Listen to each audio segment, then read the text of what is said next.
আপনারা এখন দেখছেন দুপুর 36টার সংবাদ। আজকের ব্রেকিং নিউজ হচ্ছে ইন্ডিয়ার মোদির মাথায় আকাশ থেকে একটি আগুনের দোলা পড়ে। সেই আগুনের দোলাটি ইন্ডিয়ার মোদির মাথায় পড়ার পর এমন ব্যাপকভাবে আগুনটি ছড়িয়ে যায় তার মাথা ভরে, কোনো পানি তার সেই আগুনটি নিভাতে পারছিল না।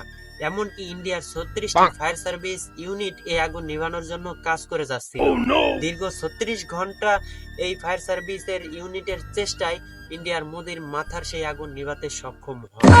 এতে বঙ্গোপসাগরের পানি একটুও নাই, পুরো শেষ হয়ে গেছে বললেই চলে। আগুন নিভানোর পর মোদির দিকে সবাই হা করে তাকিয়ে আছে।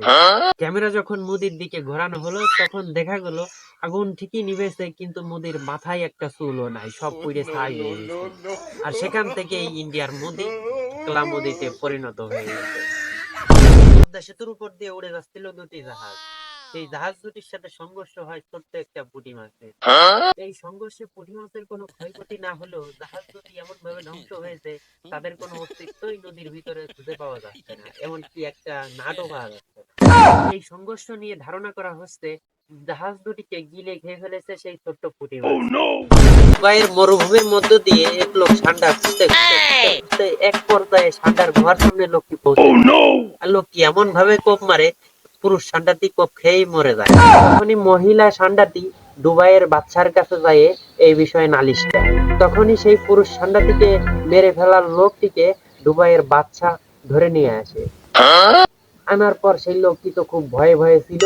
হঠাৎ করে দুবাইয়ের বাদশা সেই লোকটিকে বলল, তুমি শুধু পুরুষ ষান্ডাটাকে মারছো কেন? তুমি মহিলা ষান্ডাটাকেও মেরে ফেলো, আমরা সবাই মিলে দিলে একসাথে খাই। সৌদি আরবের বর্ডারে বাংলাদেশ বনাম ভারত তুমুল ভাবে যুদ্ধ লাগিয়ে যায়। এই যুদ্ধে বাংলাদেশ এবং ভারতের কোনো ক্ষয়ক্ষতি না হলেও সৌদি আরবের বর্ডার এমন ভাবে উড়ে গেছে তালাশ করে পাওয়া যায়। এখন শুনবেন খেলার সংবাদ। বিশ্ব তারকা ওজিল বল টেনে নিয়ে যাচ্ছে টেনে নিয়ে গোলবারের কাছে চলে গিয়েছে, কেউই তাকে আটকে রাখতে পারে নাই।